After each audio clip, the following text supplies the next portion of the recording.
Roma eterna, la gran metrópoli, nacida de la sangre y el mito.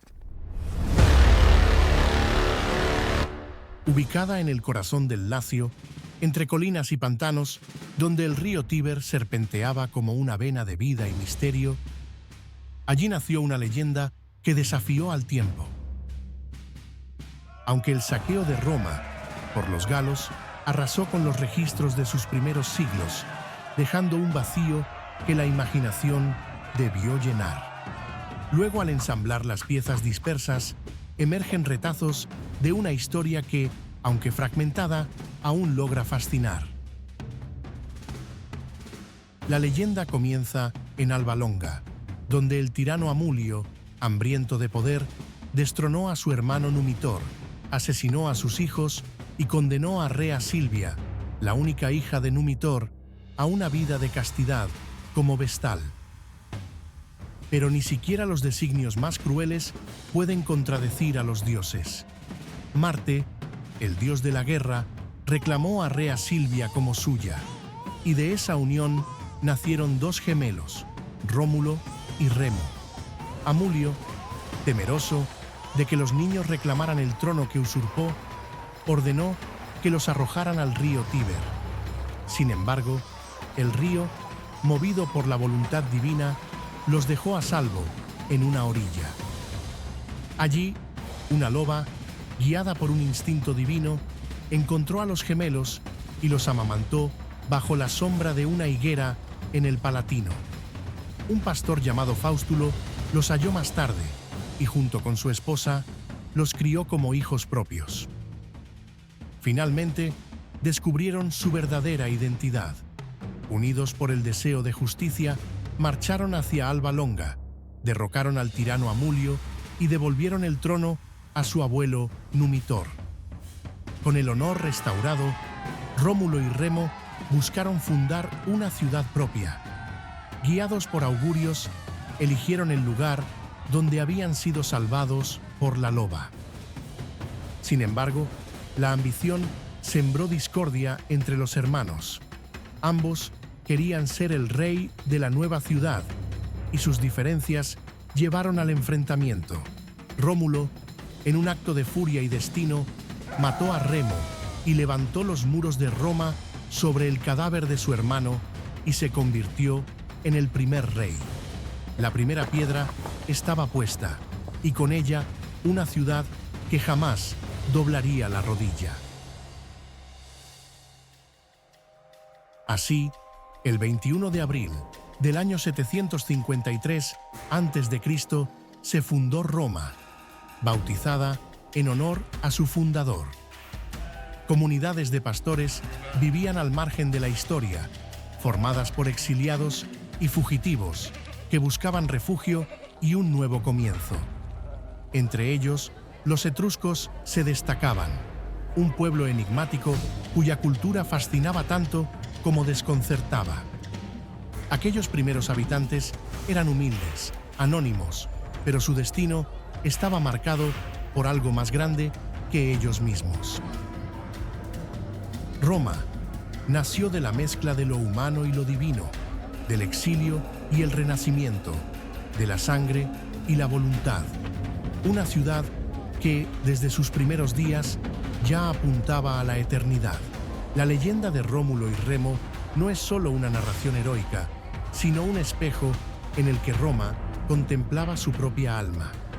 Los gemelos, como tantos héroes de la antigüedad, eran fugitivos, hijos de un dios y criados por un pastor.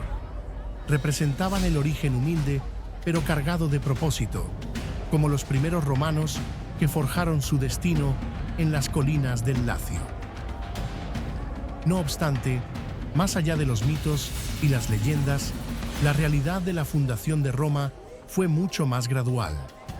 La arqueología nos cuenta de una ocupación progresiva de las colinas, con el Palatino como la primera de ellas en ser habitada.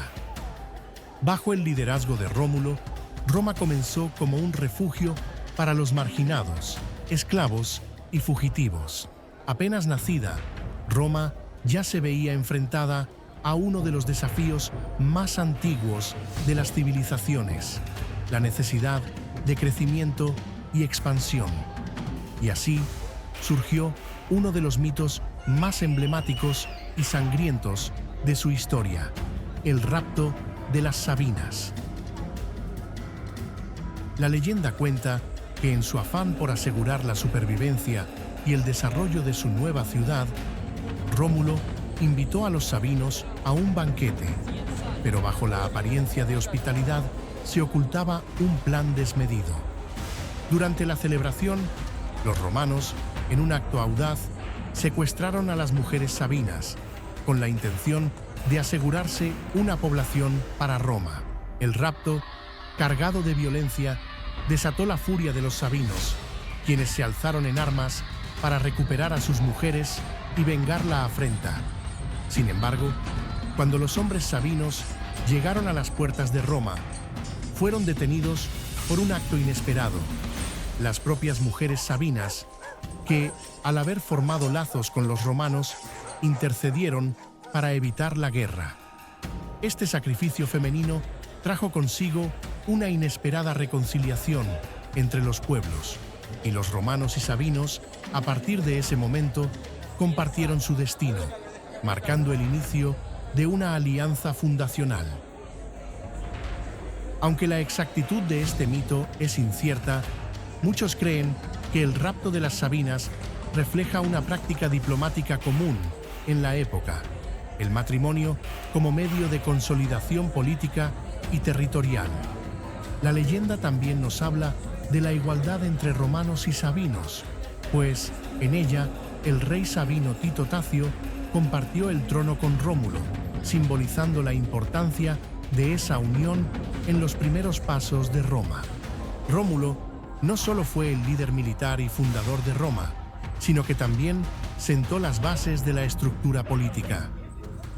A través de la selección de los primeros patres, también llamados patricios, que eran 100 hombres nobles quienes constituirían la élite política y social de Roma.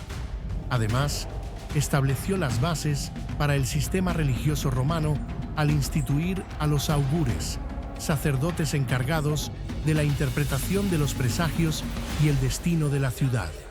En cuanto a la organización militar y administrativa, Rómulo implementó una división en tribus y curias, estructuras que representaban tanto a los ciudadanos como a las unidades militares, siendo esenciales para la gestión del territorio y la defensa de Roma. Rómulo organizó a los primeros habitantes de la ciudad en un ejército rudimentario. Este ejército no era más que una milicia ciudadana, compuesta por los hombres capaces de portar armas. Su estructura estaba basada en los clanes familiares y las tribus que conformaban la población romana en ese momento.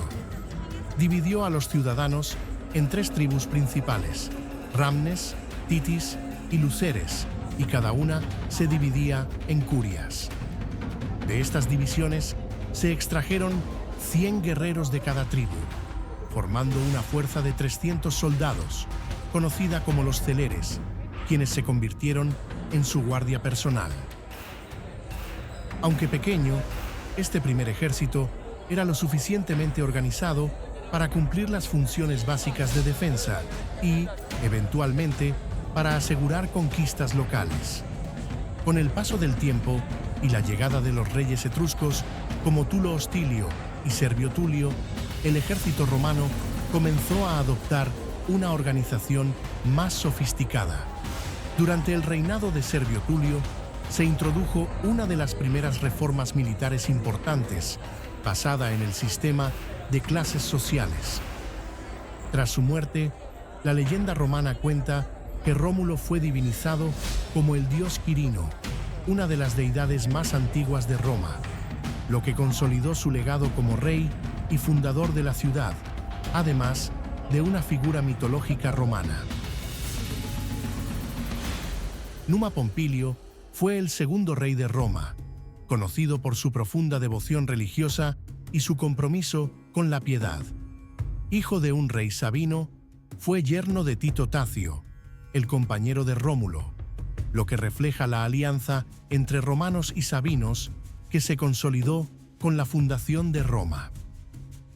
Su reinado es recordado principalmente por su organización religiosa y su esfuerzo por establecer una estructura de culto que reflejara los ideales de justicia y virtud.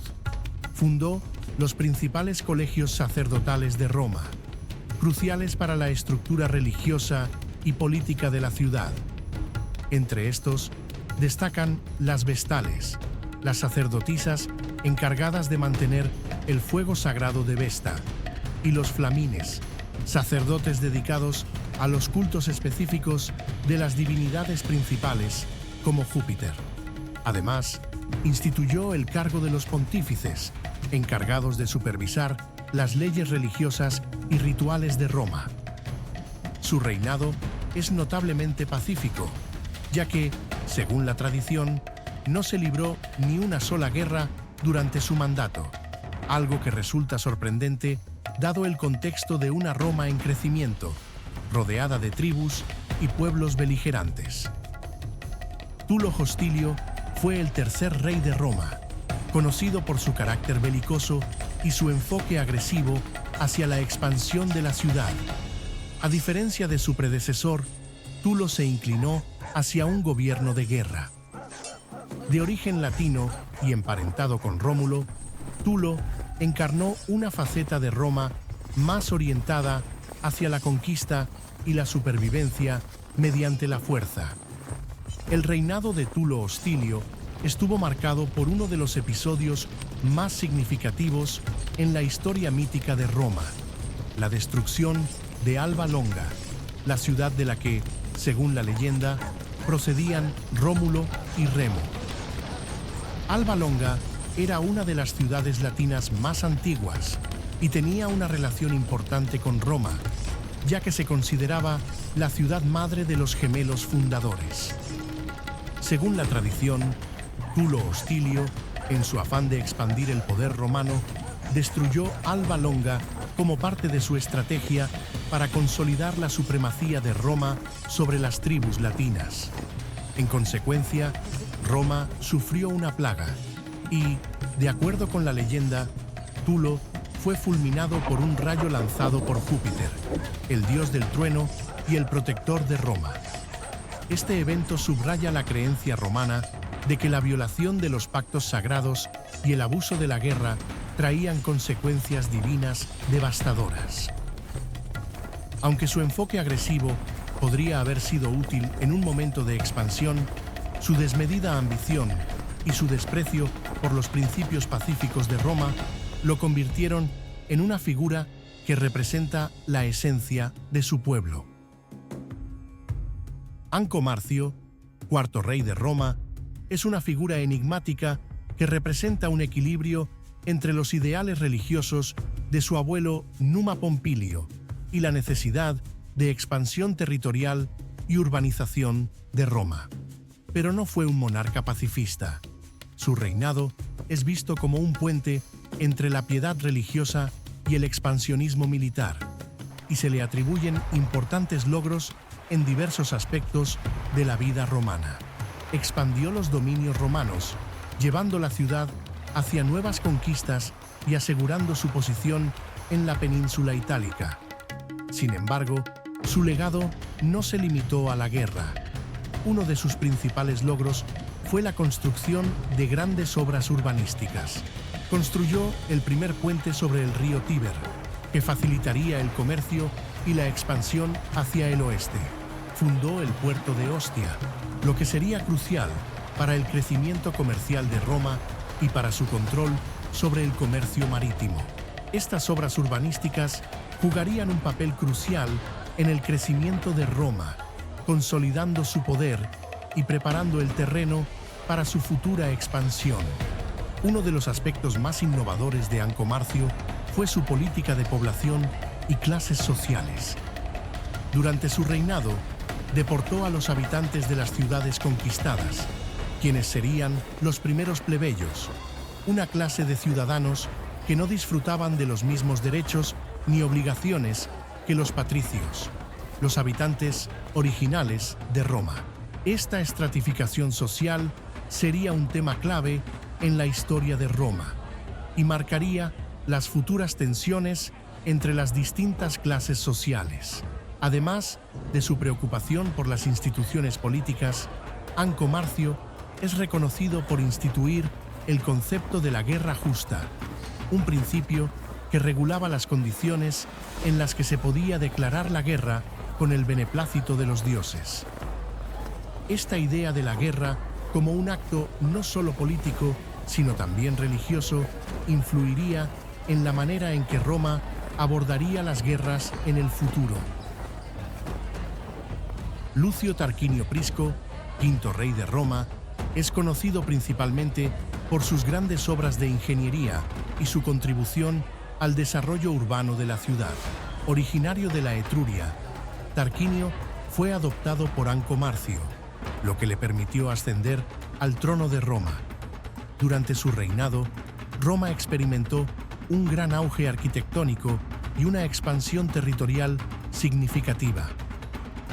Tarquinio es reconocido por la construcción de este vasto circo, que se convertiría en el epicentro de los espectáculos públicos y un lugar clave para la cultura romana, especialmente para las carreras de cuadrigas. Probablemente, la obra más famosa de su reinado, la Cloaca Máxima, fue el primer sistema de alcantarillado de Roma, diseñado para drenar las aguas pluviales y las aguas residuales de la ciudad. Este sistema sigue en funcionamiento hasta la actualidad y es considerado uno de los logros más impresionantes de la ingeniería romana antigua.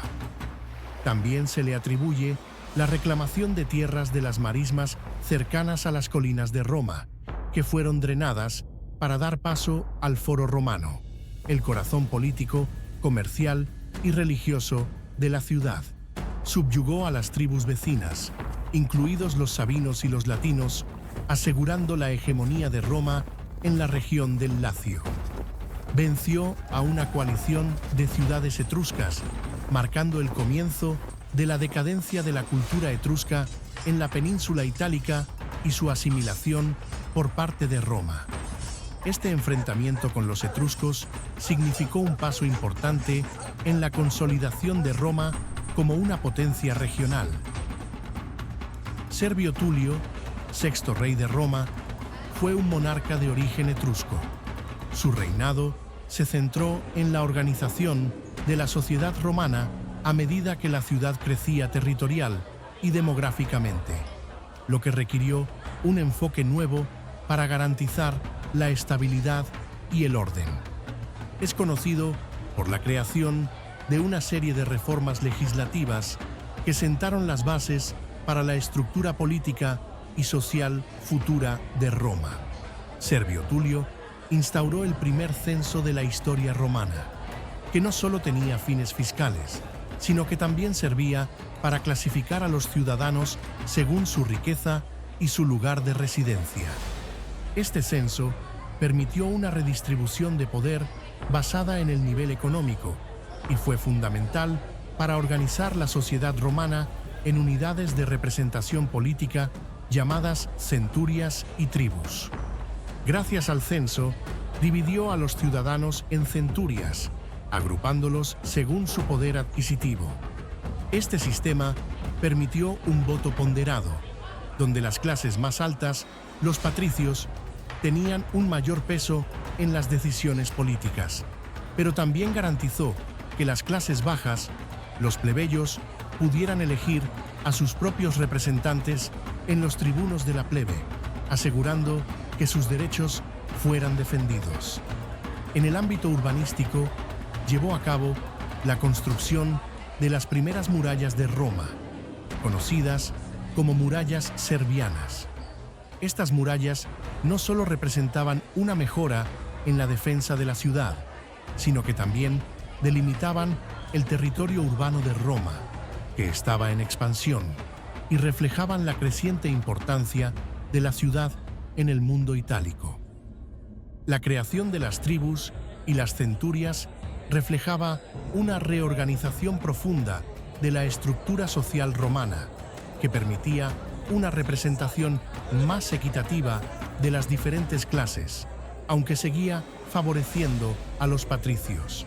Además, esta reorganización ayudó a legitimar el poder político de Roma y a fortalecer el sistema de defensa militar, que también se basaba en estas divisiones. Los ciudadanos fueron clasificados según su riqueza y capacidad para equiparse como soldados, lo que marcó el inicio de un ejército estructurado en clases y legiones. Los más ricos servían como infantería pesada, es decir, los hoplitas y caballería, mientras que los menos adinerados formaban la infantería ligera. Este sistema no solo organizó al ejército de manera más efectiva, sino que también fortaleció la relación entre el deber militar y la ciudadanía. El legado de Servio Tulio es doble. Por un lado, estableció las bases para una sociedad más organizada y equilibrada en términos de poder político, al ofrecer representación tanto a los ricos como a los pobres. Por otro lado, sus reformas urbanísticas, como la construcción de las murallas, reflejaban la visión de un Roma más fuerte y protegida. Servio Tulio fue un reformador clave en la historia temprana de Roma, un legislador visionario que cimentó muchas de las características fundamentales que definirían el futuro de la ciudad y su sistema de gobierno. El rey Servio Tulio tenía dos hijas, ambas llamadas Tulia, pero de naturalezas completamente opuestas. La una, de carácter suave y compasivo, y la otra, de una arrogancia que eclipsaba a todos los que la rodeaban. En la intrincada danza de los matrimonios, Lucio Tarquinio, soberbio y ambicioso, se unió con la suave y compasiva Tulia, mientras que su hermano Arrunte, de carácter más templado, desposó a la altiva y arrogante Tulia. Sin embargo, el destino tenía otros planes. Con el tiempo, tanto Arrunte como la bondadosa Tulia encontraron la muerte, víctimas de las intrigas que rodeaban a sus matrimonios. Finalmente, Lucio Tarquinio y la arrogante Tulia, unidos por una ambición desenfrenada, se casaron, sellando una unión que transformaría el curso de la historia romana. Bajo la oscura influencia de su esposa, Tarquinio comenzó a mancillar el nombre de su suegro, Servio Tulio, hasta que, en un acto de audaz traición, se rodeó de un ejército armado y, frente a la curia, proclamó su derecho a la corona, como heredero del trono de su antepasado, el rey Tarquinio Prisco, muerto por mano asesina. Sin piedad ni honor, Tarquinio mandó asesinar a Servio Tulio, el rey que había guiado a Roma con sabiduría. El cuerpo del rey fue abandonado en una calle cercana al foro, el Clivus Urbius, y su hija, Tulia, mostró su impiedad al pisotear el cadáver de su propio padre con su carro, como si nada más importara en el vasto imperio. Con el trono ahora en sus manos, Tarquinio el Soberbio, convertido en el sexto gobernador, sin temor ni remordimiento, rodeado por aquellos que solo respondían a su voluntad. Los senadores que se oponían a él fueron eliminados, y la pena capital fue su decisión exclusiva. Sus órdenes eran absolutas, su poder era total, y con ello, el dominio del Imperio Romano se expandió. Con su autoritario gobierno, Roma vio el florecimiento de grandes obras, como el Templo de Júpiter Óptimo Máximo en el Monte Capitolino, y la culminación de la Cloaca Máxima, una hazaña de ingeniería que protegía al foro de las inclemencias del río. En el ámbito militar, Tarquinio continuó la expansión territorial que su predecesor había iniciado. La conquista de las ciudades latinas y etruscas, como Pomecia y Gabii, fue una de sus más grandes victorias. Utilizó astutas estrategias, como la traición de su propio hijo Sexto Tarquinio, quien, fingiendo huir de su padre, se infiltró en Gabii, causando su caída sin resistencia. las ciudades cayeron una tras otra y el territorio de Roma se extendió aún más. Su reinado fue un periodo de opresión y terror.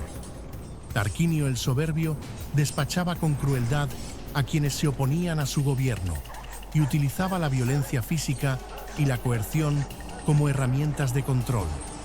Su desmedida ambición y su desprecio por las libertades tradicionales de Roma lo convirtieron en un gobernante odiado. La decadencia moral y política que representaba se consideraba una amenaza a los valores fundacionales de Roma, lo que llevó a que su caída fuera inevitable. La historia de Lucrecia, una mujer noble, cuya violación por parte de Sexto Tarquino desató una oleada de indignación en Roma, se convirtió en el catalizador de la revuelta contra la tiranía de los tarquinos. Lucrecia era una noble romana, conocida por su virtud, su belleza y su nobleza de carácter. Estaba casada con Colatino, un respetado noble de Roma, y vivía en una casa elegante, rodeada de respeto y estima por su rectitud. La historia que cambiaría el destino de Roma comenzó cuando Sexto Tarquino, hijo del último rey de Roma, Tarquinio el Soberbio, quedó cautivado por la belleza de Lucrecia. Sexto Tarquino, un joven príncipe arrogante y de carácter despiadado, decidió seducir a Lucrecia. Sin embargo, al no lograr ganarse su afecto de forma voluntaria, recurrió a la violencia y la intimidación. Una noche, mientras Lucrecia estaba en su casa, Sexto se presentó de manera sigilosa, aprovechando la ausencia de su esposo, Colatino, y de los sirvientes, quienes estaban fuera en una campaña militar. Sexto, armado y dispuesto a todo, irrumpió en su casa y ante su resistencia, violó a Lucrecia. Después de cometer el acto, amenazó con matarla a ella y a su familia si revelaba lo sucedido, con el fin de evitar que su crimen quedara en conocimiento público. Lucrecia, horrorizada y profundamente humillada por la violación, no podía soportar la vergüenza de lo que había sucedido. Temía que su honor y el de su familia quedaran arruinados por el crimen. Después de este acto de violencia, Lucrecia mandó llamar a su esposo, Colatino, y a su padre, Espurio Lucrecio, para confesarles lo sucedido. Con lágrimas en los ojos, Lucrecia les narró el ataque de Sexto Tarquino y les imploró que tomaran venganza. Sin embargo, antes de que pudieran hacer algo, Lucrecia, sumida en la desesperación, se apuñaló el corazón con un cuchillo, suicidándose para escapar de la humillación. El suicidio de Lucrecia fue un acto tan desgarrador que provocó una reacción masiva en Roma. Su esposo, su padre y varios nobles romanos se sintieron profundamente indignados por la violación y la muerte de Lucrecia, y la noticia se extendió rápidamente por la ciudad.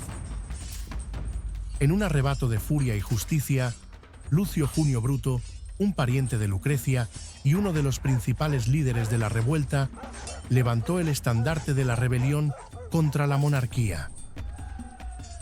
Bruto, quien se decía descendiente de los fundadores de Roma, proclamó que la familia real no solo había traicionado a Roma al gobernar de manera tiránica, sino que también había corrompido los valores fundamentales de la ciudad. En nombre de Lucrecia, Bruto llamó a los romanos a unirse para expulsar a los tarquinos del poder. La indignación se transformó rápidamente en acción, y los romanos, tanto plebeyos como patricios, se unieron. Este acto de justicia y venganza fue el catalizador para el fin de la monarquía romana y el inicio de la República Romana. Los tarquinos fueron expulsados de Roma y el poder pasó a los cónsules, magistrados elegidos por el pueblo. La historia de Lucrecia fue tan poderosa y conmovedora que se convirtió en un símbolo de la lucha por la justicia y la libertad en Roma. Su muerte se consideró el último acto de resistencia contra la tiranía, y su tragedia sirvió como la chispa que encendió la revolución republicana. A partir de este momento, Roma se comprometió a nunca más ser gobernada por un monarca, estableciendo las bases para el sistema republicano. Detestaron la monarquía como sistema político y siguieron su curso republicano con desdén hacia cualquier intento de restaurarla. Incluso siglos después, cuando Julio César fue asesinado por Bruto, un descendiente del mismo Lucio Junio Bruto que expulsó a los tarquinios, las amenazas de la monarquía siguieron siendo un tema sensible en la política romana. Tarquinio el Soberbio, un rey tiránico, el símbolo de la última monarquía romana, cuyo fin marcó el comienzo de un nuevo orden en Roma, que se alejaría para siempre de los monarcas y abrazaría la idea de una república basada en el poder compartido y el gobierno de las élites. Sin embargo, el destino de los tarquinios cambiaría rápidamente. Exiliados de Roma, buscaron refugio en las ciudades etruscas aliadas. Sexto Tarquinio encontró su fin en Gabii, mientras que el anciano Tarquinio el Soberbio, en su deseo de restaurar la monarquía, organizó una conspiración. Aunque fue detenido y sus planes frustrados, el Soberbio no se rindió. Con un ejército formado por tropas de Tarquinia y Veyes, marchó hacia Roma, pero fue derrotado, perdiendo a su hijo Arrunte en la batalla. Tras este fracaso, Tarquinio se retiró a Tusculum, donde, en la corte de su yerno Octavio Mamilio, instigó a 30 ciudades latinas a alzarse contra Roma. La batalla del lago Regilo fue el fin de sus ambiciones, pues las fuerzas latinas y etruscas fueron derrotadas por el ejército romano, al mando de Aulo Postumio y Tito Ebucio. Rechazado por todos, Tarquinio, ya un anciano de más de 90 años, buscó refugio en la corte de Aristodemo el Malvado, tirano de Cumas. Allí, sin más aliados que sus recuerdos de gloria y ambición, encontró su fin, y a su muerte fue enterrado sin honor, en la oscuridad del exilio que él mismo había forjado. La historia culmina cuando la tiranía de Tarquinio el Soberbio fue derrocada y con ello la monarquía llegó a su fin. El pueblo, unido en su lucha, inauguró la República, dando el primer paso hacia su destino como conquistadores del mundo conocido. Más allá de la veracidad de los hechos, el mito de los reyes romanos era un espejo de la identidad del pueblo. Roma no veía en estas historias simples anécdotas, sino el reflejo de su espíritu. Una ciudad nacida de la humildad, forjada en la adversidad y destinada a la inmortalidad. Estas leyendas cimentaron el orgullo romano, recordándoles que eran un pueblo elegido, predestinado a superar cualquier desafío y dominar el mundo.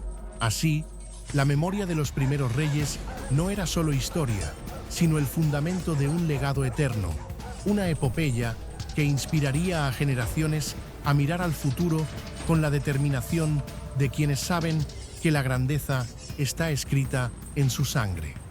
Con el pueblo al borde del estallido, Lucio Junio Bruto se alzó como el líder de una revuelta que echó del trono a los tarquinos y proclamó el fin de los reyes. En su lugar, nació la República, una nueva forma de gobierno destinada a repartir el poder entre cónsules, senadores y magistrados, alejando la sombra de la tiranía. Sin embargo, los albores de la República no estuvieron exentos de desafíos. Internamente, los patricios se aferraron al poder, mientras los plebeyos luchaban por derechos y representación. Externamente, los antiguos aliados se convertían en rivales, y Roma se enfrentaba a un mundo hostil decidido a probar la fuerza de su naciente libertad. Así comenzó la República Romana, forjada en el fuego de la resistencia, con ideales que prometían igualdad, pero con una realidad que exigía lucha constante para mantener el equilibrio entre ambición y justicia. En la próxima entrega veremos cómo Roma, una república naciente, comenzó a consolidarse como la gran potencia de Italia. A través de interminables batallas, se enfrentó a enemigos internos y externos, desde los galos que saqueaban sus calles hasta los samnitas que amenazaban su expansión. Cada victoria, cada alianza, cada reforma cimentó su poder. Pero esta victoria no solo fue militar. Roma también construyó un sistema político que aseguraba su dominio, un dominio que estaba a punto de extenderse mucho más allá de Italia. Pero antes de que Roma pudiera soñar con el Mediterráneo, tendría que enfrentar su mayor desafío, el poder de Cartago. Si te ha interesado esta fascinante historia de Roma, no olvides darle like, suscribirte y activar la campanita para no perderte la próxima entrega.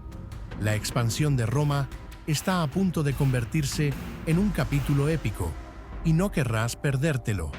Nos vemos en el próximo video.